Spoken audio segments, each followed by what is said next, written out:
अथ श्री स्कंद पुराणे रेवाखंडे श्री सत्यनारायण व्रत कथा आरंभ।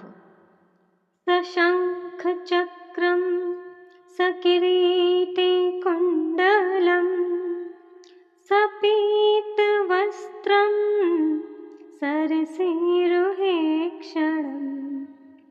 सहार वक्षस्थलम कौस्तुभश्रियम् नमामि विष्णुं शिरसा चतुर्भुजम् लक्ष्मीलज्जे महाविद्ये श्रद्धे पुष्टे स्वधे ध्रुवे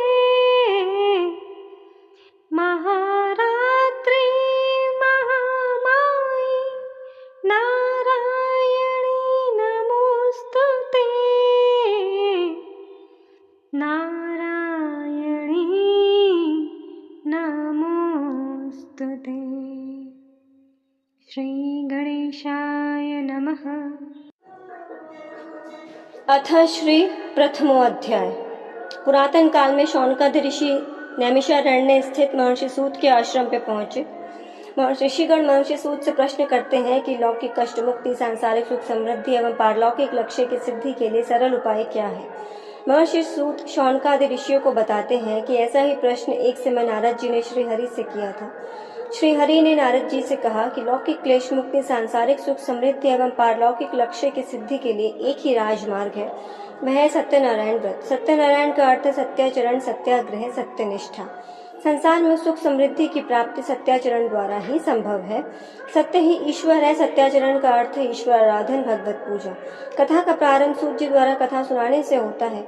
नारद जी भगवान श्री विष्णु के पास जाकर उनकी स्तुति करते हैं। स्तुति सुनने के अनंतर भगवान श्री हरि ने नारद जी से कहा, हे महाभाग, आप किस प्रयोजन से यहाँ आए हैं, आपके मन में क्या है, कहिए, वह सब मैं आपको बताऊंगा। नारद जी बोले, भगवान, मृत्युलोक में अपने पाप कर्मों के द्वारा विभिन्न योनियों में उत्पन्न सभी लोग बहुत प्रकार के क्लेशों से दुखी हो रहे हैं। हे नाथ, किस लघु उपाय से उनके कष्टों का निवारण हो सकेगा? यदि आपकी मेरे ऊपर कृपा हो तो वह सब मैं सुनना चाहता हूँ, उसे बताएं। श्री हरि कहते हैं, हे वत्स, संसार के ऊपर अनुग्रह करने की इच्छा से आपने बहुत अच्छी बात पूछी है। जिस व्रत के करने से प्राणी मोह से मुक्त हो जाता है, उसे आपको बताता हूँ, सुने। हे वत्स, स्वर्ग और मृत्युलोक में दुर्लभ भगवान सत्यनारायण का एक महान पुण्यप्रद व्रत है। आपके स्नेह के कारण इस समय इसे आपसे कहने जा रहा हूँ। अच्छी प्रकार विधि विधान से भगवान सत्यनारायण का व्रत करके मनुष्य शीघ्र ही सुख प्राप्त कर परलोक में मोक्ष प्राप्त कर सकता है। भगवान की ऐसी वाणी सुनकर नारद मुनि ने कहा, प्रभु, इस व्रत को करने का फल क्या है, इसका विधान क्या है, इस व्रत को किसने किया और इसे कब करना चाहिए, यह सब विस्तार पूर्वक बताइए। श्री हरि ने कहा, यह सत्यनारायण व्रत दुख शोक आदि का शमन करने वाला, धन धान्य की वृद्धि करने वाला, सौभाग्य और संतान देने वाला तथा सर्वत्र विजय प्रदान करने वाला है। जिस किसी भी दिन भक्ति और श्रद्धा से समन्वित होकर मनुष्य ब्राह्मणों, बंधु बांधवों के साथ धर्म में तत्पर होकर सायंकाल भगवान सत्यनारायण की पूजा करे, नैवेद्य के रूप में उत्तम कोटि के भोजनीय पदार्थों को सवाया मात्रा में भक्ति पूर्वक अर्पित करना चाहिए। केले के फल, घी, दूध, गेहूं का चूर्ण, गेहूं के चूर्ण के अभाव में साठी चावल का चूर्ण, शक्कर, गुड़ इत्यादि सब भक्ष्य सामग्री सवाया मात्रा में एकत्र कर निवेदित करनी चाहिए। बंधु बांधवों के साथ ही सत्यनारायण भगवान की कथा सुनकर दक्षिणा देनी चाहिए। तदनंतर बंधु बांधवों के साथ भोजन कराना चाहिए। भक्ति पूर्वक प्रसाद ग्रहण करके भजन, नृत्य, गीत आदि का आयोजन करते हुए प्रभु का स्मरण करते हुए अपने घर जाना चाहिए। ऐसा करने से मनुष्य की अभिलाषा अवश्य पूर्ण होती है। विशेष रूप से कली काल में यह पृथ्वी लोक में सबसे छोटा सा उपाय है। इति श्री प्रथमो अध्याय संपूर्णम। बोलो श्री हरि की जय। अथ श्री द्वितीय अध्याय। श्री सूत जी बोले, हे द्विजो, अब मैं पुनः पूर्व काल में जिसने सत्यनारायण व्रत को किया था उसे भली भांति विस्तार पूर्वक कहता हूँ। रमणीय काशी नामक नगर में एक अत्यंत निर्धन ब्राह्मण रहता था। भूख और प्यास से व्याकुल होकर वह प्रतिदिन पृथ्वी पर भटकता रहता था। भगवान ने उस दुखी ब्राह्मण को देख वृद्ध का रूप धारण करके उस द्विज से आदर पूर्वक पूछा, हे द्विज, प्रतिदिन अत्यंत दुखी होकर तुम किस लिए पृथ्वी पर भ्रमण करते हो? हे द्विज श्रेष्ठ, यह सब बताओ। मैं ब्राह्मण बोला, प्रभु, मैं अत्यंत दरिद्र ब्राह्मण हूँ और भिक्षा के लिए ही पृथ्वी पर भटकता हूँ। यदि मेरी इस दरिद्रता को दूर करने का आप कोई उपाय जानते हो तो कृपा पूर्वक बताइए। वृद्ध बोला, हे देव, सत्यनारायण भगवान विष्णु अभीष्ट फल को देने वाले हैं। हे विप्र, तुम उनका उत्तम व्रत करो, जिसे करने से मनुष्य सभी दुखों से मुक्त हो जाता है। व्रत के विधान को यत्न पूर्वक कहकर वृद्ध रूपधारी भगवान विष्णु वहीं पर अंतर्ध्यान हो गए। वृद्ध ने जैसा कहा था उस व्रत को अच्छी प्रकार से वैसा ही करूंगा, ऐसा मन में संकल्प करते हुए उसे रात्रि में निद्रा नहीं आई। अगले दिन प्रातः काल उठकर सत्यनारायण का व्रत करूंगा ऐसा संकल्प करके वह भिक्षा के लिए निकल पड़ा। उस दिन उसको भिक्षा में बहुत सा धन प्राप्त हुआ। उसी धन से उसने बंधु बांधवों के साथ भगवान सत्यनारायण का व्रत किया। इस व्रत के प्रभाव से वह श्रेष्ठ सभी दुखों से मुक्त हो समस्त संपत्ति संपन्न हो गया। उस दिन से लेकर उसने प्रत्येक माह यह व्रत किया। इस प्रकार भगवान सत्यनारायण के इस व्रत के करके वह श्रेष्ठ सभी पापों से मुक्त हो अंत में उसने दुर्लभ मोक्ष पद प्राप्त किया। हे विप्र, पृथ्वी पर जब भी कोई मनुष्य श्री सत्यनारायण का व्रत करेगा उसी समय उसके समस्त दुख नष्ट हो जाएंगे। इस प्रकार भगवान नारायण ने महात्मा नारद जी से जो कुछ कहा मैंने वह सब आप लोगों से कह दिया। आगे अब और क्या कहूँ। हे मुनि, इस पृथ्वी पर उससे सुनने के पश्चात इस व्रत को और किस किस ने किया हम सब यह भी सुनना चाहते हैं। इस व्रत पर हमारी श्रद्धा हो रही है। श्री सूत जी बोले, हे मुनियों, पृथ्वी पर जिसने यह व्रत किया उसे अब आप लोग सुने। एक बार वह द्विज श्रेष्ठ अपनी धन संपत्ति के अनुसार बंधु बांधवों तथा परिवार जनों के साथ व्रत करने के लिए उद्यत हुआ। इसी बीच एक लकड़हारा वहां आया और लकड़ी बाहर रखकर उस ब्राह्मण के घर गया। प्यास से व्याकुल होकर उस व्रत को करता हुआ देख प्रणाम कर वह उनसे बोला कि प्रभु, आप यह क्या कर रहे हैं? इसे करने से किस फल की प्राप्ति होती है? कृपया करके विस्तार पूर्वक मुझे बताइए। और आप तो पहले दरिद्र हुआ करते थे, आप इतने संपत्तिवान किस प्रकार हुए? विप्र ने कहा, यह सत्यनारायण का व्रत है जो सभी मनोरथों को प्रदान करने वाला है। उसी के प्रभाव से मुझे यह सब महान धन धान्य आदि प्राप्त हुआ है। जल पीकर तथा प्रसाद ग्रहण करके वह नगर के लिए चला गया।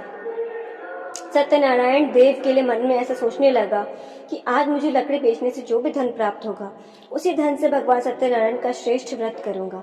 इस प्रकार मन में चिंतन करता हुआ लकड़ी को मस्तक पर रखकर अनायास ही वह किसी सुंदर नगर में पहुंच गया। जहाँ बहुत ही धन संपन्न लोग रहते थे। उस दिन उसे लकड़ी का दुगना मूल्य प्राप्त हुआ। इसके पश्चात प्रसन्न हृदय होकर वह पके हुए केले के फल, शक्कर, घी, दूध, गेहूं का चूर्ण सवाया मात्रा में इत्यादि लेकर अपने घर आया। तत्पश्चात उसने अपने बंधु बांधवों को बुलाकर विधि विधान से भगवान सत्यनारायण का व्रत किया।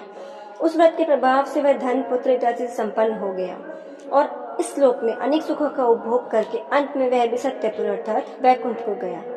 इति श्री द्वितीय अध्याय संपूर्णम। बोलो श्री विष्णु की जय। अथ श्री तृतीय अध्याय। श्री सूत जी बोले, श्रेष्ठ मुनियों, अब मैं पुनः आगे की कथा कहता हूँ, आप लोग सुने। प्राचीन काल में उल्कामुख नामक एक राजा रहता था। वह जितेंद्रिय राजा, सत्यवादी, अत्यंत बुद्धिमान था। वह विद्वान राजा प्रतिदिन देवालय जाता और धन देकर ब्राह्मणों को संतुष्ट करता था। कमल के समान मुख वाली उसकी धर्म पत्नी शील, विनय एवं सौंदर्य आदि गुणों से संपन्न तथा पति परायणा थी। राजा एक दिन अपनी धर्म पत्नी के साथ भद्रशिला नदी के तट पर श्री सत्यनारायण का व्रत कर रहा था।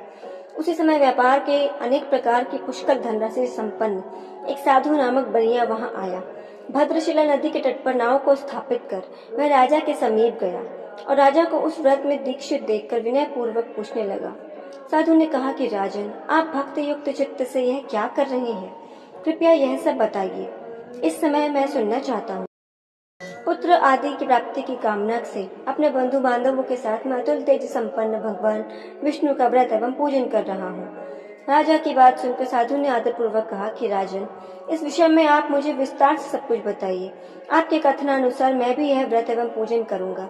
मुझे भी कोई संतति नहीं है, इससे अवश्य ही संतति की प्राप्ति होगी। ऐसा विचार कर व्यापार से निवृत्त हो आनंद पूर्वक अपने घर आया। उसने अपनी भार्या से संतति प्रदान करने वाले इस सत्य व्रत को विस्तार पूर्वक बताया और कहा कि जब मुझे संतति की प्राप्ति हो जाएगी तब मैं इस व्रत को करूंगा। इस प्रकार साधु ने अपनी भार्या लीलावती से कहा। उचित समय पर लीलावती पति के साथ आनंद चित्त से ऋतुकालीन धर्माचरण में प्रवृत्त हुई। भगवान श्री सत्यनारायण की कृपा से वह भार्या गर्भिणी हुई।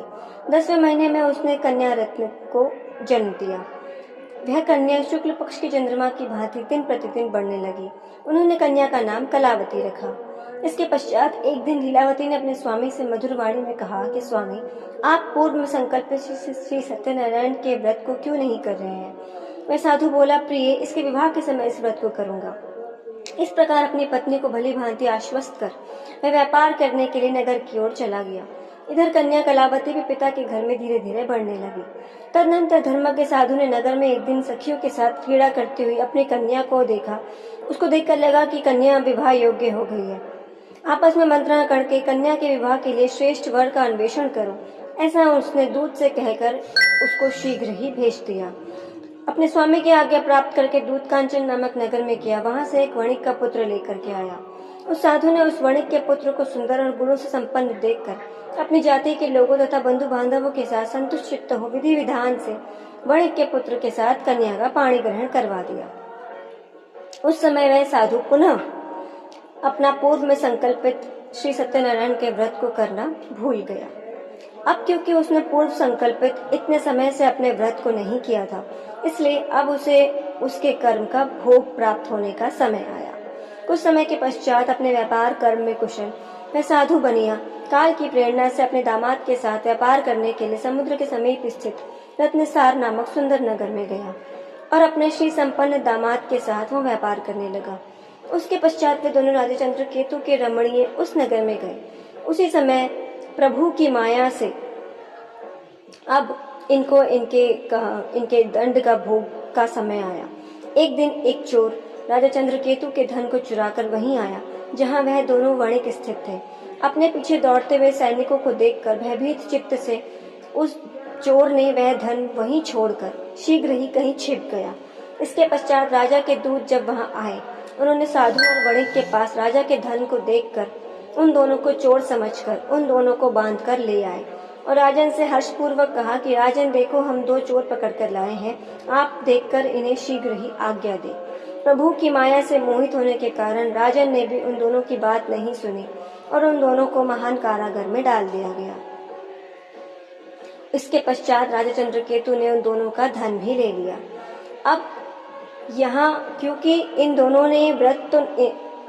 साधु ने व्रत नहीं किया, किंतु उसकी पत्नी ने भी व्रत नहीं किया, क्योंकि सत्यनारायण व्रत ऐसा व्रत है जिसे परिवार में से कोई भी व्यक्ति संकल्प लेकर कर सकता है, उसका परिणाम सभी को मिलेगा। अब क्योंकि यहाँ उसकी पत्नी ने भी यह व्रत नहीं किया था, तो उनके घर का सारा धन चोरी हो गया। चोरों ने उसे चुरा लिया। वह इतने दरिद्र हो गए कि उन्हें जीवन यापन करने के लिए भिक्षावृत्ति करनी पड़ी। लीलावती शारीरिक और मानसिक पीड़ाओं से युक्त, भूख और प्यास से दुखी होकर अन्न की चिंता से दर दर भटकने लगी। कन्या कलावती भी यहाँ भिक्षावृत्ति करने लगी। एक दिन लीलावती शारीरिक रूप से बीमार हो गई। तब कन्या कलावती भिक्षा के लिए निकली। भूख से पीड़ित कलावती किसी एक के घर गई। वहां जाकर उसने श्री सत्यनारायण के व्रत पूजन को देखा। वहां बैठकर उसने कथा सुनी और प्रार्थना करी। उसके पश्चात प्रसाद ग्रहण करके कुछ रात्रि होने पर वह घर में आई। माता ने कलावती से प्रेम पूर्वक पूछा कि पुत्री, इतनी रात्रि तक तो कहाँ रुक गई थी, तेरे मन में क्या है? कन्या कलावती ने कहा कि माता, आज मैंने किसी के घर में मनोरथ। जैसे ही कन्या ने माता से उस व्रत के विषय में कहा, उसकी माता को स्मरण हुआ कि इसी व्रत का संकल्प कभी उसके पति ने पूर्व में लिया था और उसका पति यह व्रत नहीं कर पाया था। तब लीलावती भी मन ही मन संकल्प लेती है कि मैं कल भिक्षा के लिए निकलूंगी और उससे हमें जो भी सामग्री और धन प्राप्त होगा उससे हम भी यह व्रत करेंगे। इसके पश्चात अगले दिन वे भिक्षा के लिए दोनों निकलते हैं। उस दिन उनको प्रभु की कृपा से भिक्षा में बहुत सारी सामग्री प्राप्त होती है। उसी सामग्री से वह दोनों अपने आसपास के बंधु बांधवों को बुलाकर श्री सत्यनारायण का व्रत करते हैं और यह प्रार्थना करते हैं कि भगवान, आप हमारे पति एवं जमाता के अपराध को क्षमा करें। वे दोनों शीघ्र ही अपने घर आ जाएं। अब यहाँ व्रत के प्रभाव से प्रभु पुनः संतुष्ट हुए और नृपश्रेष्ठ राजा चंद्रकेतु को स्वप्न में दर्शन देते हुए कहते हैं कि राजन, प्रातःकाल उन दोनों वणिकों को छोड़ दो। तुमने उचित न्याय नहीं किया है, तुमने उन दोनों का पक्ष सुना ही नहीं। तुमने उनका जो सारा धन लिया है वह भी लौटा दिया जाए, अन्यथा तुम्हारा राज्य, धन एवं पुत्र सहित सर्वनाश हो जाएगा। राजा ने स्वप्न में ऐसा देखकर अपने सभासदों की एक सभा बुलाई और उसके पश्चात मंत्रणा करके इस स्वप्न के विषय में पूछा। इसके पश्चात राजा ने यह निर्णय लिया कि इन दोनों को अब मुक्त कर देना चाहिए। राजन की आज्ञा सुनकर बेड़ी बंधन से मुक्त करके दोनों वणिक पुत्र लाए गए और राजा ने वणिक पुत्रों को देखकर आदर पूर्वक कहा कि आप लोगों को प्रारब्धवश यह महान दुख प्राप्त हुआ था, अब कोई भय नहीं है। बेड़ी खुलवाकर शौर कर्म आदि करवाकर राजा ने वस्त्र अलंकार आदि देखकर वणिक पुत्रों को संतुष्ट किया और वाणी से भी उन्हें अत्यधिक आनंदित किया तथा जो भी पहला धन लिया था उस धन को दूना करके उन दोनों को दिया। उसके पश्चात राजा से उन्होंने कहा कि साधु, अब आप अपने घर को जाएं। राजा को प्रणाम करके आपकी कृपा से हम जा रहे हैं। ऐसा कहकर दोनों महावैश्य अपने घर की ओर प्रस्थान करते हैं। इति श्री तृतीय अध्याय संपूर्णम। बोलो श्री जनार्दन की जय। अथ श्री चतुर्थ अध्याय। श्री सूत जी बोले, साधु बनिया मंगलाचरण करके ब्राह्मण को धन देकर अपने नगर के लिए चल पड़ा। साधु के कुछ दूर जाने पर भगवान सत्यनारायण ने उसकी सत्यता की परीक्षा लेने की जिज्ञासा हुई और उनके समक्ष एक दंडन का रूप धारण कर उपस्थित होते हैं और उनसे पूछते हैं कि साधु, तुम्हारे नाव में क्या भरा है। तब धन के मद में चूर दोनों महाजनों ने अवहेलना पूर्वक हंसते हुए कहा कि दंडन, आप ऐसा क्यों पूछ रहे हैं? क्या आपको कुछ द्रव्य लेने की इच्छा है? द्रव्य अर्थात धन संपत्ति। तो वो वे दोनों कहते हैं, हमारी नाव में तो मात्र लता और पत्ते इत्यादि भरे हैं। ऐसी निष्ठुर वाणी सुनकर दंडिन रूपधारी श्री हरि कहते हैं, जैसा तुमने कहा वैसा ही हो। ऐसा कहकर दंडिन रूपी प्रभु वहीं कुछ दूर जाकर समुद्र के समीप बैठ गए। दंडन के चले जाने पर नित्य क्रिया करने के पश्चात उतराई हुई अर्थात जल के ऊपर की ओर उठी हुई नौका को देखकर साधु अत्यंत आश्चर्य में पड़ गया और नाव में लता पत्ते इत्यादि देखकर मूर्छित हो पृथ्वी पर गिर पड़ा। सचेत होने पर वणिक पुत्र चिंतित हो गया। तब उसके दामाद ने इस प्रकार कहा कि आप शोक क्यों करते हैं? निश्चित ही उन दंडिन के कथन का प्रभाव है। इस स्थिति में वही चाहे तो हमारी सहायता कर सकते हैं, इसमें कोई संशय नहीं है। अतः हमें उनकी शरण में चलना चाहिए। ऐसा मन में निश्चय करके वह दोनों ही उन्हें ढूंढते हुए गए।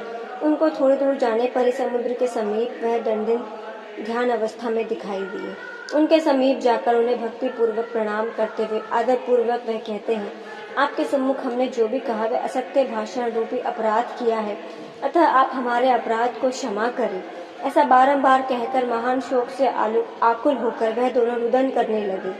उन दोनों को रुदन करते हुए देखकर तब श्री हरि रूपी दंडन कहते हैं कि तुम्हारे कर्मों के कारण ही तुम्हें यह महान दुख प्राप्त हुआ। और वह उन्हें यह भी बताते हैं कि पूर्व संकल्पित संकल्प को ना करने के कारण तुम्हारे साथ साथ तुम्हारे परिजनों ने भी यह महान दुख प्राप्त किया। तब साधु ने कहा कि प्रभु, यह आश्चर्य की बात नहीं है कि आपकी माया से मोहित होने के कारण ब्रह्मा आदि देवता भी आपके गुणों और रूपों को यथावत रूप से नहीं जान पाते। फिर मैं मूर्ख भला आपकी माया से मोहित होने के कारण कैसे जान सकता हूँ? आप प्रसन्न हो, मैं अब अपनी धन संपत्ति के अनुसार आपकी पूजा करूंगा। मैं आपकी शरण में आया हूँ, शरणागति प्रभु। मेरी नौका में पुरा स्थित जो भी धन था उसकी तथा मेरी रक्षा करें। तब उस वैश्य की ऐसी भक्ति युक्त वाणी सुनकर प्रभु जनार्दन संतुष्ट हुए और उन्होंने यह भी बताया कि तुम्हारी पत्नी ने क्योंकि यह व्रत किया है, इसी कारण से अब तुम दोनों भी अपने कष्टों से मुक्त हो पाए। इसके पश्चात प्रभु श्री हरि उन्हें वरदान प्रदान करके वहीं पर अंतर ध्यान हो जाते हैं। इसके पश्चात साधु अपनी नौका में चढ़ा और धन धान्य से पूर्ण देखकर भगवान सत्यदेव की कृपा से हमारा मनोरथ सफल हो गया है, ऐसा कहकर स्वजनों के साथ उसने भगवान सत्यनारायण की विधिवत पूजा की। प्रभु की कृपा से आनंद से परिपूर्ण हो नाव को यत्न पूर्वक संभाल कर अपने देश के लिए प्रस्थान किया। साधु ने अपने दामाद से कहा कि यह देखो, हमारी रत्नपुर नगरी दिखाई दे रही है। इसके पश्चात उसने अपने धन के रक्षक दूत को अपने आगमन का समाचार देने के लिए अपनी नगरी में भेजा। इसके पश्चात दूत ने नगर में जाकर साधु की भार्या को देख हाथ जोड़कर प्रणाम किया और कहा कि सेठ जी अपने दामाद तथा बंधु वर्गों के साथ बहुत सारे धन धान्य से संपन्न होकर नगर के निकट पधार गए हैं।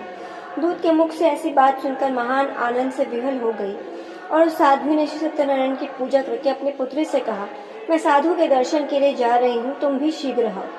माता का ऐसा वचन सुनकर व्रत को समाप्त करके परंतु प्रसाद का परित्याग करके कलावती भी अपने पति के दर्शन के लिए चल पड़ी। अब क्योंकि उसने प्रसाद का परित्याग किया था, यहाँ प्रसाद का अपमान होने के कारण उसके पति को नौका सहित धन के साथ जल में डुबो दिया गया।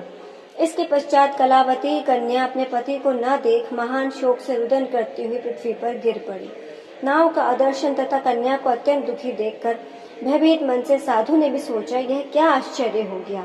नाव का संचालन करने वाले सभी लोग भी चिंतित हो गए। अब यहाँ थोड़ी दूर के पश्चात कलावती भी अपने पति का अनुसरण करने की मन में ठानी और उन्हीं का अनुसरण करते हुए वह भी सोचने लगी कि मैं भी इसी समुद्र में अब समाधि लूंगी। कन्या का ऐसा संकल्प देखकर साधु अत्यंत दुखी हुआ। अब उसने सोचा, या तो यह प्रभु की माया के कारण हम सब मोहित हो रहे हैं, अथवा यह हमारे किसी अपराध का दंड है। तब उन सभी ने प्रभु का आवाहन किया, उन सभी से प्रार्थना करी। तब आकाशवाणी होती है कि तुम्हारी कन्या ने प्रसाद का परित्याग करके ये अपराध किया है, इसी कारण से नौका जल के सहित उसके पति का हरण कर लिया गया है। यदि वह पुनः जाकर प्रसाद ग्रहण करती है, उसके पश्चात उसके पति को धन के सहित पुनः लौटा दिया जाएगा। पुत्री कन्या पुनः जाती है, प्रसाद को प्रणाम करती है, क्षमा मांगती है, प्रसाद ग्रहण करती है। उसके पश्चात जब वापस आती है, उसका पति वापस आ जाता है। उसके पश्चात यह सभी हर्ष से आनंद हो प्रभु श्री हरि की आराधना करते हैं, उनका गुणगान करते हैं। उसके पश्चात वह सभी विधि विधान से पद प्रभु की आराधना करके अपने धन तथा बंधु बांधवों के साथ अपने घर की ओर प्रस्थान करते हैं। तदनंतर प्रत्येक पूर्णिमा और संक्रांति पर्वों पर भगवान सत्यनारायण का पूजन करते हुए इस लोक में अनंत सुखों को भोग कर अंत में वह सब भी वैकुंठ हो जाते हैं। इति श्री चतुर्थ अध्याय संपूर्णम। बोलो श्री पुंडरीकाक्ष की जय। अथ श्री पंचम अध्याय। श्री सूत जी बोले, श्रेष्ठ मुनियों, अब मैं इसके बाद दूसरी कथा कहता हूँ, आप लोग सुने। अपनी प्रजा का पालन करने में तत्पर तुंगध्वज नामक एक राजा था। उसने सत्यदेव के प्रसाद का परित्याग करके महान दुख प्राप्त किया था। एक बार वह वन में जाकर वहाँ बहुत से पशुओं का शिकार करके वट वृक्ष के नीचे आया।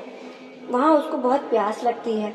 वहाँ उसने गोपगण तथा बंधु बांधवों के साथ संतुष्ट होकर भक्ति पूर्वक भगवान सत्यदेव की पूजा कर रहे इन गोपगणों को देखा। परंतु राजा अहंकार वश ना तो वहाँ गया, ना ही उसने प्रभु को प्रणाम किया। पूजन करने के पश्चात सभी गोपगण भगवान का प्रसाद राजन के समीप रखकर वहाँ से लौट आए। अब इच्छानुसार उन सभी ने भगवान का प्रसाद ग्रहण किया, परंतु राजा ने अहंकार वश कि मुझे इन सब की आवश्यकता नहीं है, इन सब पूजन इत्यादि की आवश्यकता मात्र दरिद्रों को पड़ती है, वह प्रसाद का परित्याग करके अपने महल की ओर प्रस्थान करता है। अब यहाँ राजा बहुत बड़ा राजा था, उसके 100 के 100 पुत्र थे। अब यहाँ प्रभु की माया से मोहित होने के कारण वह जब महल में आता है, उसका पूरा का पूरा महल नष्ट हो चुका होता है, उसके 100 के 100 पुत्र नष्ट हो गए होते हैं। तब राजन की पत्नी कहती है, निश्चित ही हमसे कोई अपराध हुआ है जिसके कारण हमें यह महान दुख देखना पड़ रहा है। तब राजन को स्मरण होता है, उसने आज श्री हरि और उनके प्रसाद का अपमान किया। उसकी पत्नी कहती है, आप पुनः जाइए, क्षमा याचना कीजिए, प्रसाद ग्रहण कीजिए। तब वह राजन पुनः जाता है, गोपगणों के समीप जाता है, उनसे क्षमा मांगता है, भक्ति श्रद्धा से युक्त होकर भगवान सत्यदेव की पूजा करता है और प्रसाद को ग्रहण करता है। इसके पश्चात जब वह पुनः लौटता है, वह पुनः देखता है उसका महल, उसके 100 के 100 पुत्र, सभी कुछ पुनः वापस आ गया है। पुनः वह धन पुत्र संपन्न हो गया है तथा अंत में सभी सुखों का उपभोग कर सत्यपुर अर्थात वैकुंठ को जाता है। श्री सूत जी कहते हैं, जो व्यक्ति इस परम दुर्लभ श्री सत्यनारायण के व्रत को करता है, पुण्यमयी कथा फल प्रदायिनी भगवान की इस कथा को भक्ति युक्त होकर सुनता है, उसे भगवान सत्यनारायण की कृपा से धन धान्य आदि की प्राप्ति होती है। दरिद्र धनवान हो जाता है, बंधन में पड़ा हुआ व्यक्ति बंधन से मुक्त हो जाता है, डरा हुआ व्यक्ति भय से मुक्त हो जाता है। यह सत्य है, इसमें कोई संशय नहीं। इस श्लोक में वह सभी ईप्सित फलों का उपभोग कर अंत में सत्यपुर अर्थात वैकुंठ को जाता है। इस प्रकार मैंने आप लोगों से भगवान सत्यनारायण के व्रत को कहा, जिसे करके मनुष्य सभी दुखों से मुक्त हो जाता है। कली काल में तो भगवान सत्यदेव की पूजा विशेष फल प्रदान करने वाली है। भगवान विष्णु को ही कुछ लोग काल, कोई सत्य, कोई ईश, कोई सत्यदेव तथा कुछ लोग सत्यनारायण नाम से कहते हैं। अनेक रूप धारण करके भगवान सत्यनारायण सभी का मनोरथ सिद्ध करते हैं। कलयुग में सनातन भगवान विष्णु ही सत्य व्रत रूप धारण करके व्रत कथा को पढ़ता सुनता है। भगवान सत्यनारायण की कृपा से उसके सभी पाप नष्ट हो जाते हैं। हे मुनीश्वरों, पूर्व काल में जिन लोगों ने भगवान सत्यनारायण का व्रत किया था, उनके अगले जन्म का वृतांत कहता हूँ, आप लोग सुने। महान प्रज्ञा संपन्न सत्यनारायण का व्रत करने वाला वह ब्राह्मण अगले जन्म में सुदामा होता है। और श्री कृष्ण का सानिध्य, उनका सामीप्य, उनके मित्रता प्राप्त करके भगवान श्री कृष्ण का ध्यान कर कर वह अंत में मोक्ष को प्राप्त होता है। लकड़हारा भील गुहो का राजा होता है और अगले जन्म में भगवान श्री राम की सेवा करके उसने भी मोक्ष प्राप्त किया। महाराज उल्का मुख अगले जन्म में राजा दशरथ होते हैं और श्री राम का सानिध्य प्राप्त कर कर, उनके पिता होने का सौभाग्य प्राप्त कर कर अंत में वह भी वैकुंठ को प्राप्त होते हैं। इसी प्रकार धार्मिक सत्यव्रती साधु जो पिछले जन्म में एक वैश्य था, इस जन्म में वह महान प्रतापी और महान दानी राजा मोरध्वज होता है। इस घटना का वर्णन द्वापर युग में मिलता है। एक बार अर्जुन को एक महान अहंकार हो जाता है महाभारत के युद्ध के पश्चात कि अब तो उससे श्रेष्ठ धनुर्धर भी कोई नहीं है और उससे अधिक प्रभु का स्मरण करने वाला, प्रभु का चिंतन करने वाला भी कोई नहीं है और उनसे अधिक दानी भी अब कोई नहीं है। तब अर्जुन का अहंकार खंडित करने हेतु श्री कृष्ण लीला रचते हैं। युधिष्ठिर जब अश्वमेध यज्ञ करते हैं, उस घोड़े को राजा मोरध्वज का एक बालक स्वरूप, एक 15-16 साल का बालक उसे पकड़ लेता है और अर्जुन को युद्ध में हराकर उसे मूर्छित कर देता है और उस घोड़े को लेकर अपने महल की ओर प्रस्थान करता है। तब श्री कृष्ण प्रकट होकर कहते हैं कि यह देखो, यह तो तुम्हारे पौत्र के उम्र का एक छोटा सा बालक था जिससे तुम हार गए। अर्जुन का घमंड खंडित होता है कि हाँ, उससे श्रेष्ठ धनुर्धर अभी भी है। फिर वो कहता है परंतु तुम्हारा भक्त और सबसे बड़े दानी तो अभी भी हम ही हैं। तब श्री कृष्ण इस घमंड को तोड़ने हेतु अर्जुन और स्वयं को एक ब्राह्मण के रूप में परिवर्तित करते हैं और यमराज का आवाहन करते हैं। यमराज को सिंह रूप में परिवर्तित करके वह तीनों के तीनों महाराज मोरध्वज के महल में प्रस्थान करते हैं। ब्राह्मणों का आगमन देखकर राजा मोरध्वज बहुत प्रसन्न होते हैं। महल में प्रवेश करने से पहले श्री कृष्ण रूपधारी ब्राह्मण रूप कहते हैं कि हम दोनों तो सात्विक भोजन ग्रहण करेंगे, किंतु हमारा यह सेवक सिंहराज यह मांसाहार भोजन ग्रहण करता है। राजन कहते हैं कि मैं मांसाहार भोजन का प्रबंध करवाता हूँ भगवान, आप भीतर तो आइए। तब श्री कृष्ण रूपधारी ब्राह्मण कहते हैं कि यह कोई साधारण मांस ग्रहण नहीं करता, आपको अपने पुत्र का दायां भाग बीच में से आरी में से चीर कर इसे प्रस्तुत करना होगा और वह भी ऐसा करते हुए आप दोनों पति पत्नी के नेत्रों से एक भी अश्रु नहीं आना चाहिए, आप दोनों की पूर्ण सहमति होनी चाहिए। राजन अपनी पत्नी की ओर देखते हैं। द्वार पर आए अतिथि का अपमान नहीं होना चाहिए, अतिथि भूखा नहीं जाना चाहिए। तब उनकी पत्नी सहमति देती है, पुत्र भी सहमति देता है। राजन भीतर जाते हैं, अपने पुत्र को बीच में से आरी में से चीर कर सिंहराज को प्रस्तुत करते हैं। तो जब वो बाहर आते हैं तो उनके बाएं नेत्र से एक अश्रु आ जाता है। तब अर्जुन रूपधारी ब्राह्मण जो भी है वह कहते हैं कि लगता है राजन आपने पूर्ण मन से यह नहीं किया है, आपके नेत्र से अश्रु आया है। तब राजन मोरध्वज कहते हैं कि हे ब्राह्मण रूप, हे ब्राह्मण दन, मेरे बाएं नेत्र से अश्रु आने का कारण है कि मेरे पुत्र का दायां भाग तो कार्य में आ गया, किंतु उसका बायां भाग व्यर्थ हो रहा है। इसी कारण से मेरे बाएं नेत्र से एक अश्रु आया है। ऐसी वाणी सुनकर अर्जुन का घमंड खंडित हो जाता है। वह राजन के चरणों में गिरता है, आप महान है राजन, आप महान दानी हैं, आप महान भक्त हैं। इसके पश्चात श्री कृष्ण और अर्जुन दोनों अपने वास्तविक स्वरूप में उपस्थित होते हैं और श्री कृष्ण कहते हैं कि राजन जाइए, भीतर से अपने पुत्र को लेकर के आइए। राजन आश्चर्यचकित होते हैं, किंतु प्रभु के कथन का मान रखते भीतर जाते हैं। वह देखते हैं उनका पुत्र जीवित है, वह उसे लेकर बाहर आते हैं। इसके पश्चात प्रभु अपने पूर्ण स्वरूप में उन सभी को दर्शन देते हैं और अंत में वह भी पूरे परिवार सहित वह सब के सब मोक्ष को प्राप्त होते हैं। अब इसके पश्चात महाराज तुंगध्वज वह अगले जन्म में जन्मांतर स्वयंभू मनु होते हैं। मनु एक पद है, पूरे मनवंतर का कार्यभार, पूरे मनवंतर का डिपार्टमेंट आज की बोली में कहा जाए तो एक मनु को दिया जाता है। तो वह इतने पुण्यधारी बनते हैं कि उनको एक मनु का पद प्राप्त होता है और भगवत संबंधी संपूर्ण कार्यों का अनुष्ठान करके वह वैकुंठ को प्राप्त होते हैं। जितने भी गोपगण थे वे सब जन्मांतर में ब्रजमंडल में निवास करने वाले गोप हुए। सभी राक्षसों का संहार कर उन्होंने प्रभु का शाश्वत धाम गोलोक प्राप्त किया। इति श्री स्कंद पुराणे रेवाखंडे श्री सत्यनारायण व्रत कथा 5वां अध्याय संपूर्णम। बोलो श्री नारायण की जय, माता लक्ष्मी की जय, श्री गणेश की जय, महादेव की जय, माता पार्वती की जय, माता सरस्वती की जय, परमपिता की जय। समस्त देवी देवताओं गुरुजनों को प्रणाम, धन्यवाद।